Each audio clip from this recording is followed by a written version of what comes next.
Hello students, hope all you are well. In our last class, we have discussed about the Ohm's law. Today, we will discuss the verification of Ohm's law.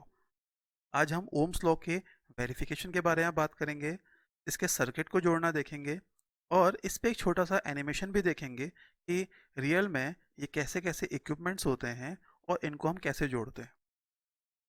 Actually, with the help of this practical knowledge, we are going to conclude few main questions. There are some figures which comes in exam, some questions regarding to the table. So how you will draw the table and how you will make the diagram for the verification of Ohm's law, we will discuss here. So for the verification of Ohm's law, what objects we required? Now look at here. क्या चाहिए हमें? हमें एक resistor चाहिए जिसका resistance क्या हो, are हो. एक कंडक्टर मीन्स एक वायर होगा हमारे पास, कोई भी एक वायर ले लेंगे हम एक पर्टिकुलर लेंथ का, एक एमीटर, एक volt meter, battery, rheostat, connecting wires and ये हमको सारी चीज़ें हमको चाहिए. देखिए क्या क्या चाहिए.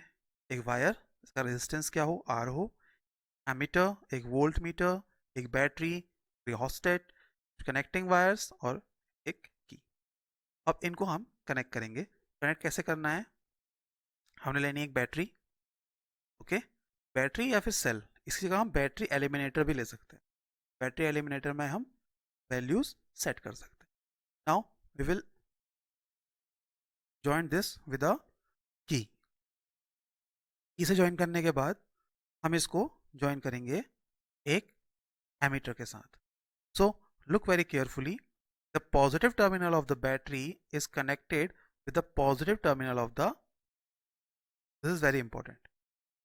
Then we will connect this with the resistance. ये resistance क्या? ये कोई wire होगा. Okay, any wire is given here connected with the resistance. Now with the parallel of this resistance we will connect a voltmeter. Okay, and then a rheostat is connected over here. You know the symbol of rheostat, and we will complete the figure. Now look at here. The positive terminal of the battery is connected to the positive terminal of ammeter, and the same positive terminal is connected to the voltmeter. Now we know very well that ammeter connect in series. देखो series में जुड़ा है. E, ammeter, resistance, rheostat सब क्या जुड़ा है? एक series में जुड़े हुए हैं. ओके, अगर मैं रास्ते में से किसी एक को भी मूव करा दूंगा तो सर्किट टूट जाएगा. And the volt meter is connected in parallel. it is known very well what is parallel. Okay, now when this key is open, the circuit is open, no current will flow when circuit is open. Now when I insert the key, the circuit become closed. Key is closed, circuit become closed, and the current will start move. Now look at here. देखिए ये current same है, जो same size के आपको current के wire symbol दिख रहे हैं, दीज करेंट्स आर सेम. और यहाँ देखिए ये दो करंट आपको अलग अलग साइज के दिख रहे हैं. यहाँ क्या हो रहा है, ये करंट यहाँ से पैरेलल डायरेक्शन में डिवाइड हो गया. करंट का एक पार्ट यहाँ को गया और एक पार्ट यहाँ को गया. So current is divided over here. So in the parallel circuit, in the parallel connection, current divides in two or more parts.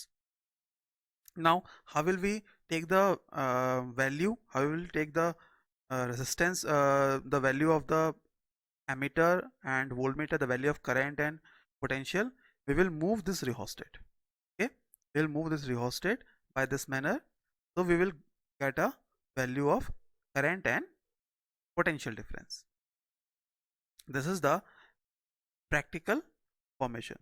Now what will happen to the voltmeter and ammeter? Look at here. We are taking an ammeter. This is an ammeter. Milliammeter है यहाँ पर हमारे पास, और हमने क्या लिया, एक milli volt meter लिया, और हमने एक रिहोस्टेट ले लिया यहाँ पे. अब जब मैं इस रिहोस्टेट को मूव कराऊंगा तो उसी के साथ ये जो हमारे करंट और पोटेंशियल की वैल्यू है वो भी क्या होगी, मूव करेगी. गौर से देखिए, ये देखिए दिख रहा है आपको. बड़ी इंटरेस्टिंग चीज यहाँ पर देखने को क्या मिल रही है. देखिए यहाँ पर वेरिफिकेशन ऑफ ओम्स लॉ कैसे हो रहा है. जैसे जैसे हमारा पोटेंशियल बढ़ेगा वैसे वैसे हमारा करंट भी बढ़ेगा। दिख रहा है? जिस रेट में पोटेंशियल बढ़ रहा है उसी रेट में करंट भी बढ़ रहा है। तो यही हमारा वेरिफिकेशन ऑफ ओम्स लॉ है। क्लियर? समझ में आई बात? इस रिहोस्टेट की हेल्प से हमने सर्किट में जो रेजिस्टेंस है उसकी वैल्यू को अप एंड डाउन किया, और उसके साथ ही हमारे वोल्ट मीटर और एमीटर में करंट की वैल्यू भी अप एंड डाउन होने लगी। यहाँ से हमें क्या मालूम पड़ा? Current is proportional to the potential difference. So we will get a table. अब कैसे? सपोज कीजिए हमने देखा 2 वोल्ट के पोटेंशियल के साथ हमने देखा 1 एम्पियर का करंट था, तो हमने आर निकाल लिया वी अपॉन आई से 2 ओम। फिर हमने वोल्ट पोटेंशियल को 4 ओम किया, करंट हमारे पास आया 2 एम्पियर। ये कैसे किया? रिहोस्टेट को मूव कराया हमने। Okay, then resistance will be same. So the same thing will be occurs again and again, और इससे हमारे पास एक टेबल बन के आई, और इसके बिहाफ में हमने ग्राफ प्लॉट किया। अब एक ग्राफ को गौर से देखिए, दिख रहा है आपको ग्राफ? अब इस ग्राफ में हमने सपोज कीजिए रेजिस्टेंस निकालना है, तो कैसे निकालेंगे? एक लाइन में यहाँ से खींच दूंगा और एक लाइन में यहाँ से खींच। ठीक है, इसको मैं दूसरे कलर से दिखाता हूँ।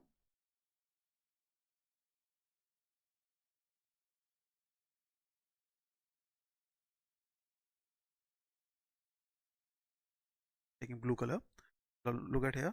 एक लाइन मैंने यहाँ से परपेंडिकुलर खींच दी और एक लाइन मैंने यहाँ से परपेंडिकुलर खींच दी। नाउ टेक दिस वैल्यू, ये वैल्यू कितनी है देखिए, 8 minus 4, this is 4 volt, and this value is 4 minus 2, 2 ampere. So what is the value of the resistance? So 4 upon 2 is 2। तो यहाँ से हमने इस रेजिस्टेंस की वैल्यू इस ग्राफ से भी निकाल दी। तो जो स्लोप है, ये स्लोप बता रहा है कि रेजिस्टेंस कितना है। अच्छा, अगर रेजिस्टेंस ज़्यादा है तो कैसे मालूम पड़ेगा, कम है तो कैसे मालूम पड़ेगा? उसके लिए मेरे पास एक अलग ग्राफ है। ये देखिए, यहाँ हमारे पास 3 रेजिस्टेंस हैं, 3 वायर हैं अलग अलग रेजिस्टेंस के। एक का रेजिस्टेंस R1 है, एक का रेजिस्टेंस R2 है, एक का रेजिस्टेंस R3 है। ये मेरे पास वही VI ग्राफ है। अब यहाँ हमारे पास तीनों अलग अलग रेजिस्टेंस 3 अलग अलग स्लोप दिखा रहे हैं। अब हम कैसे मालूम करेंगे कि कौन सा रेजिस्टेंस ज़्यादा है, कौन सा रेजिस्टेंस कम है? तो निकालने का बहुत सिंपल तरीका है। ये देखिए, हमने क्या करा, सेम अमाउंट ऑफ करंट मैंने मान लिया ये करंट कोई आई करंट है, और इसके लिए हमारे पास अलग अलग पोटेंशियल है। देखिए, ये V1 पोटेंशियल पे दे रहा है इतना ही करंट, ये V2 पे दे रहा है, और ये वाला V3 पे दे रहा है। ये वाला हमारा V3 पे हो गया यहाँ तक, ये वाला हमारा V2 तक हो गया, ये वाला V1। समझ में आया? यानी ये जो हमारा R3 वायर है, R3 रेजिस्टेंस वाला वायर है, ये V1 वोल्ट पर आई करंट दे रहा है। Is that clear? जो हमारा R2 वाला है ये V2 वोल्ट पर आई करंट दे रहा है, और ये हमारा R1 वाला है ये V3 वोल्ट पर आई करंट दे रहा है। Is that clear? Current is same and potential is higher, so which one require more potential difference for same amount of current? R1। R1 के लिए क्या चाहिए हमारे पास? रेजिस्टेंस जो R1 है, this is V3 upon I. R2 कितना है? V2 upon I. And R3 कितना है? V1 upon I. तो आई इज सेम है, R1 प्रोपोर्शनल हो गया V3 के, R2 प्रोपोर्शनल हो गया V2 के, R3 प्रोपोर्शनल हो गया V1 के। जो जितना जितना रेजिस्टेंस हायर होगा वो किसके? पोटेंशियल के। तो हायर पोटेंशियल कौन सा है? V3 हायर है तो R1 हायर हो गया, V2 उससे कम है तो R2 उससे कम हो गया, और V1 उससे कम है तो R3 सबसे कम हो गया। मीन्स अब हम इसको कैसे देखेंगे, अब कैसे मालूम पड़ेगा यार ये हमारे पास, अगर सपोज कीजिए ये हमारे पास ऐसा वैल्यू ना हो, तो हम देखते हैं ये एंगल इसके साथ, करंट के साथ, स्लोप का एंगल करंट के साथ, करंट की साइड के साथ स्लोप का एंगल। सपोज कीजिए ये देखिए हमारे पास दिख रहा है, तो R3 का एंगल सबसे छोटा बन रहा है, R2 का एंगल उससे बड़ा बन रहा है और R1 का एंगल सबसे बड़ा बन रहा है। तो higher the angle higher the resistance, जितना बड़ा एंगल उतना ही ज़्यादा रेसिस्टेंस। इसका मतलब क्या हो गया, R1 सबसे बड़ा एंगल बना रहा है तो R1 सबसे बड़ा रेसिस्टेंस होगा। उससे छोटा एंगल बना रहा है R2 तो R2 उससे छोटा रेजिस्टेंस होगा। और उससे छोटा एंगल बना रहा है R1 सॉरी R3 तो R3 उससे छोटा रेजिस्टेंस होगा। इसको आप ऐसे ही फाइंड कर सकते हैं। सपोज कीजिए ये बात समझ में आ गई, कैसे फाइंड करेंगे आप, कौन सा रेजिस्टेंस बड़ा है, जो करंट के साथ जितना बड़ा एंगल बनाएगा। दिख रहा है स्लोप, दिख रहा है, this is the slope, this is the angle. ये वाला एंगल दिख रहा है, छोटा सा एंगल है, ये इससे बड़ा एंगल है, और ये उससे बड़ा एंगल, सबसे बड़ा एंगल है। तो सबसे बड़ा रेजिस्टेंस कौन सा होगा, R1। इसके साथ, करंट के साथ। सपोज कीजिए कोई ग्राफ आपको ऐसा दिया हुआ है, ग्राफ आपको दिया है, यहाँ V ना देकर यहाँ I दे दिया, और यहाँ I ना देकर यहाँ V दे दिया। जस्ट इमेजिन, ठीक है ना, बात समझ में आई, ठीक है ना। यहाँ पर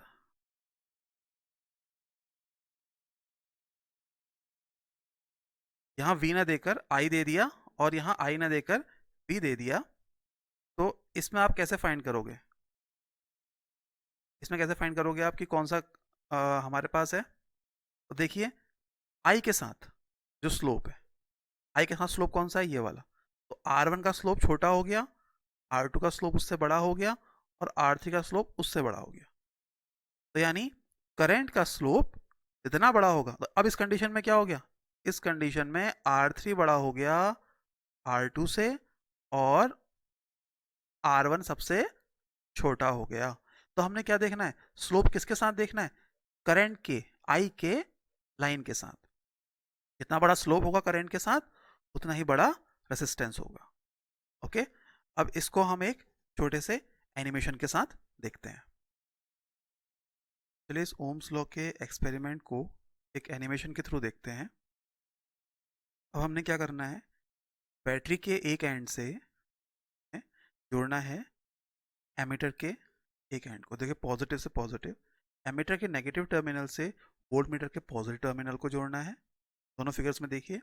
फिर वोल्ट मीटर के नेगेटिव टर्मिनल से रिहोस्टेट के एक टर्मिनल को देखना है। देखिए रिहोस्टेट है, हमने जैसा फिगर में देखा हुआ था वैसे रिहोस्टेट है।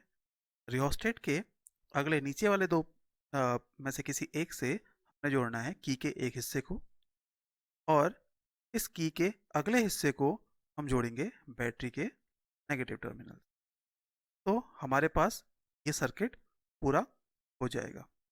अब हम एक वायर लेंगे जिस वायर का रेजिस्टेंस हमने मेज़र करना है, और उस वायर को हम कनेक्ट कर देंगे वोल्ट मीटर के साथ पैरेलल। फिगर में देखिए यहाँ पे हमने ये पैरेलल के साथ कनेक्ट कर दिया। नाउ जैसे ही हम की इंसर्ट करेंगे वैसे ही करंट फ्लो होना शुरू हो जाएगा, और एक बार हम चेक करेंगे रिहोस्टेट को मूव करके क्या ये वोल्ट मीटर और एमीटर में रीडिंग आ रही है नहीं आ रही। रिहोस्टेट को मूव करने के साथ वोल्ट मीटर की जो रीडिंग आएगी उनको हम नोट करते जाएंगे।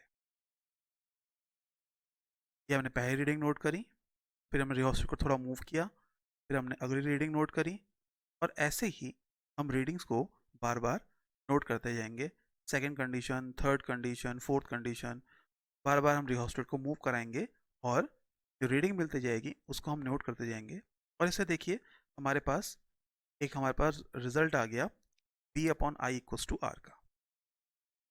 ये हमारे पास फाइनल रिजल्ट मिल जाएगा हमें, और इसके बिहाफ में हम एक ग्राफ बना लेंगे, और ग्राफ को के साथ हम निकाल लेंगे इसका रेजिस्टेंस।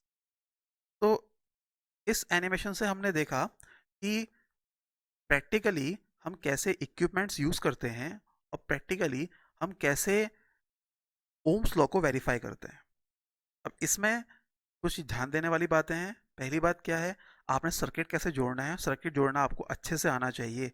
पॉजिटिव टर्मिनल और सभी एमीटर और वोल्ट मीटर का पॉजिटिव टर्मिनल बैटरी के पॉजिटिव टर्मिनल के साथ होना चाहिए, नेगेटिव टर्मिनल बैटरी के नेगेटिव टर्मिनल के साथ होना चाहिए। मतलब अगर नेगेटिव टर्मिनल वाली लाइन आप आगे बढ़ाएं तो बैटरी के नेगेटिव टर्मिनल तक जानी चाहिए। पॉजिटिव टर्मिनल वाली लाइन आगे बढ़ाएं तो बैटरी के पॉजिटिव टर्मिनल तक जाना चाहिए। जरूरी नहीं है कि फिगर आपका हर बार आपको ऐसा ही मिले कि ये रेसिस्टेंस है और ये वोल्ट मीटर ऐसे लगा दिया। हो सकता है वोल्ट मीटर आपको ऐसा मिले और साथ में रेसिस्टेंस मिल जाए।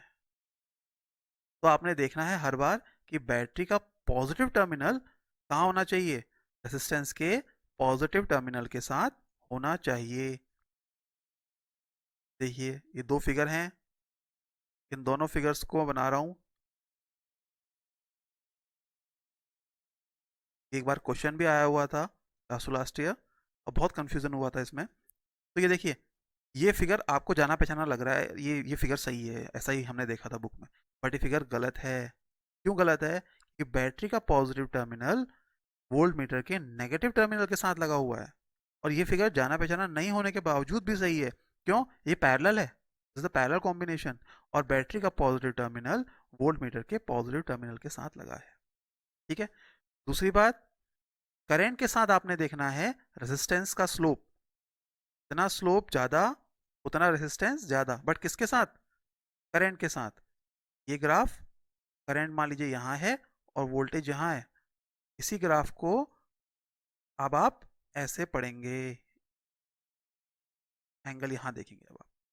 Okay, so this is the verification of Ohm's law. See you in the next video. Thank you very much.